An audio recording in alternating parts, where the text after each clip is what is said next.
Welcome to Leadership Speaking Radio, the podcast for leaders and changemakers who want to learn how to communicate with impact, authenticity, and human connection to their peers, teams, and customers in order to build better relationships, better their bottom lines, and become better leaders. My name is Dr. Laura Penn, and I'm the founder of the Leadership Speaking School. I'm your host.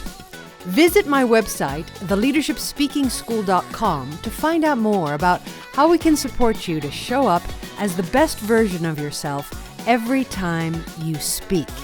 Now, let's get straight into our topic. Welcome back to another episode of Leadership Speaking Radio, everyone. This is episode number 66, and I'm calling it, If You Can't Love Yourself, ... Bonus points to anyone who knows two things. One, the end of that sentence. And two, who said those words? Okay, thinking time is over. If you guessed that the end of the sentence was, how the hell you gonna love somebody else? That's correct. If you guessed RuPaul, the world's most famous drag queen, as the originator of the words in this sentence, you were right. So that's a little bit of a background to that sentence. If you can't love yourself, how the hell you gonna love somebody else? I love these words. I love RuPaul's Drag Race. And I just can't get enough of thinking about what these words mean. Of course, in particular, I think about them related to leadership speaking. If you can't love yourself, how the hell are you going to love somebody else? Well, what do they have to do with leadership speaking, you might be asking? Let me tell you this, that to be a good communicator is about knowing who you are, working from the center of yourself and projecting outwards. That's what good communicators do. And the best ones have a really solid center. They know who they are. They have self-actualized. They have heightened all of their talents and worked on the things that they need to work on in order to be better people. That's what the best communicators have in common. This clear and strong core. So I want to talk to you today about that. And I want to package it in this theme of love that I am using for this suite of episodes for you. That love is this column of strength that is part of this core. So here we go. I like to say that to be a good student in leadership speaking, you are doing more than just studying leadership speaking. You have other things going on in your work life and in your world life. And in particular, you are doing things that attend to three parts of you. One is your mind. The things that you are learning about, the things that you are curious about, the things that you want to know more about, right? The other is your heart. Things that make you feel something or help you express how you feel something. And the other, the third in the triad, is your body. Things that enable you to move your body, to connect to your body, and to listen to your body. The best students in leadership speaking are paying attention to those three places of them. And those three places connect to their core, make them stronger in their center, make them able to come from that place from within to go from without, to go out of themselves. So what does that look like? Well, let's get into that. How do you enhance and heighten things in your mind related to leadership speaking and in the atmosphere and the ecosystem of leadership speaking, things that you're curious about? Well, naturally, to look at other people speaking, to watch TED Talks, to see other people succeeding and failing in speaking, and to get ideas and lessons from them. Also, I always like to say that if somebody is doing something that you like or admire and you want to try it yourself, go ahead. Borrow that idea. Try it for yourself.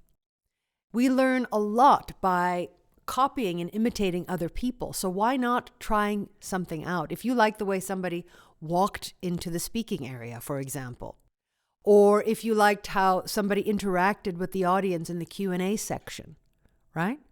Or if you liked some of those bridging sentences that people were using to transition from one part of their talk to another, and you wrote those sentences down, try those things out. Imitate. Imitate in order to innovate.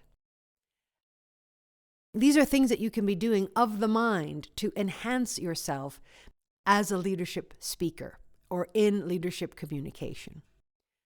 And now when it gets to the feeling part, what things can you be doing out there in the world that support you to heighten and amplify what you feel? Well, this is not a hard one for me.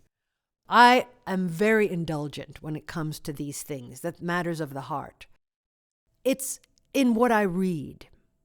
It's in what I choose to watch. It is in the food that I eat. Yeah, are you getting a sense now? I'm talking about the senses. So it's what you taste, what you see. It's the music you listen to, the hearing. Where can you engage your 5 senses? Where can you use more of those senses to amplify your experiences of feeling? This is the question that you need to ask yourself in order to do those things. And believe it or not, when you make those elements of you more colorful, more rich, you deepen your senses, you deepen the perception of what you see. You go to art galleries, you look at sculptures, you find street art, you marvel at the size of a tree, right?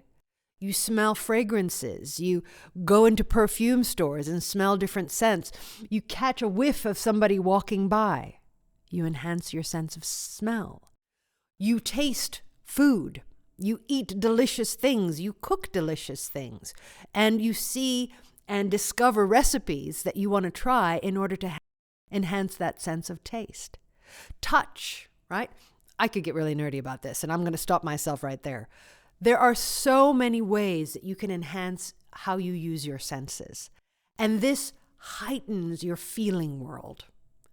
This amplifies you as a human sensory creature.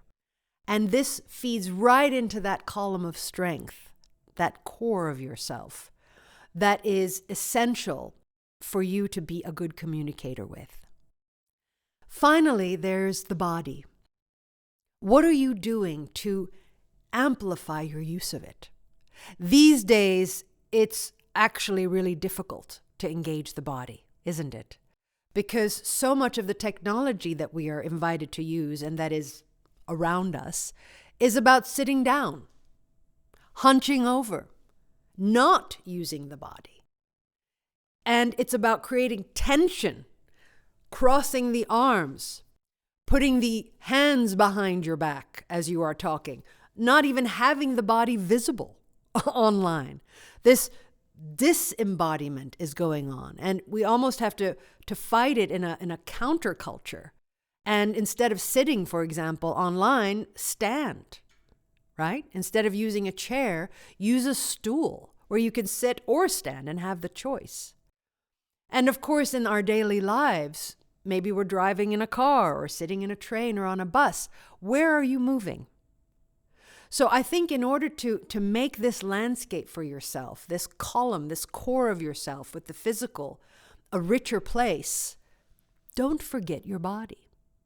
Maybe you're taking a dance lesson. Maybe you're doing Pilates or yoga. Maybe you go for a daily run or a walk. Maybe you play music when you're cooking and you dance like nobody is watching. Heighten and amplify how you use your body. Don't forget about it. Don't recklessly neglect your body, as is happening with too many people that I know these days. Invite your body into the conversations that you have. Use your hands. Plant your feet on the ground.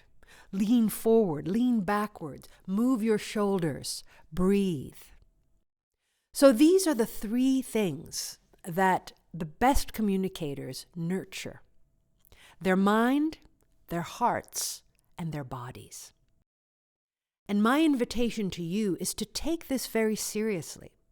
That leadership speaking doesn't happen in a world of its own. It happens in a colorful tapestry of these three elements, where you're doing things to elevate and heighten your mind. You're doing things to enhance your feeling and your emotion. And you're doing things to work on the physicality and the embodiment and the use of your body. When all of those three things are firing, you are communicating from a center place, from the core of yourself. And in RuPaul's words, you're loving yourself. You are self-actualizing. You are being the superhuman version of yourself, living into your potential of your talents and what you are capable of. So that's about love. That's about taking the time that you need to discover those three elements of the mind, the heart, and the body, of investing in yourself for the time and the resources that it will take to do those things, and for, I'll tell you what, getting the reward at the end of those communication moments where you are speaking from that place of your center and everything radiates out from there. When you have something, you can give something.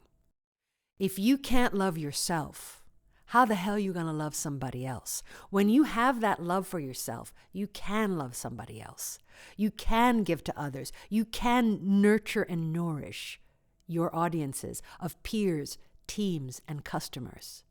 You can't do that if you're a desert inside or if you're hollow. You can't do that if you're wearing a mask and there's nothing behind the mask, or you're protecting what's in there and you're not letting it out. When you have this strength of you, when your feet are anchored to the ground, when you have that sense of, I am stable here, I have enough to give, when your cup spilleth over because you've been nourishing and nurturing your mind, your heart, and your physical body, then you've got a lot to give to the audiences. And my goodness, do they deserve it. Because you are there to be in a dialogue with them. Remember, it's something I always say. You are there to give them something, not to take something from them. You are there to create a flow of communication, making every presentation a conversation, a dialogue, not a monologue. And it becomes this feedback loop of I give of myself, I receive back. I give of myself, I receive back. It's an endless loop when your cup is full. And everybody benefits from that. It's a win-win situation because communication is supposed to feel good, remember? And it does feel good when you give from that place of yourself where there are no strings attached. You're giving for the sake of giving because you have enough of it to give. And the audience receives that. And through a smile or a nod of their head or them leaning forward or the applause at the end, you receive back. There is so much goodness in this relationship, ladies and gentlemen, of giving of yourself in order to receive back, of having this center and this core of yourself, and of working the mind, the heart, and the body to be a better communicator. How about that as a message? That's what I want to leave you with in this episode. And it gives you enough to think about, I think. But to take it a step further, I want to give you a challenge. I challenge you to find one thing that you can do for yourself to nurture something in your mind right now. I challenge you to think of one thing that you can do to nurture your heart. What do you need to feel more of? Give yourself that thing. And finally, I challenge you to find one thing that you can do to invite your body back into your life. So one of each.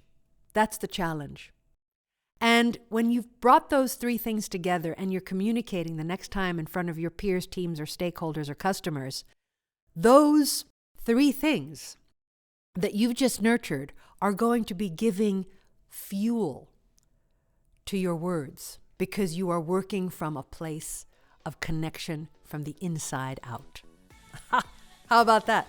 So that's the episode today. I hope that you can take the challenge away and some of these lessons and take them and run with them. All right, let's close up this episode.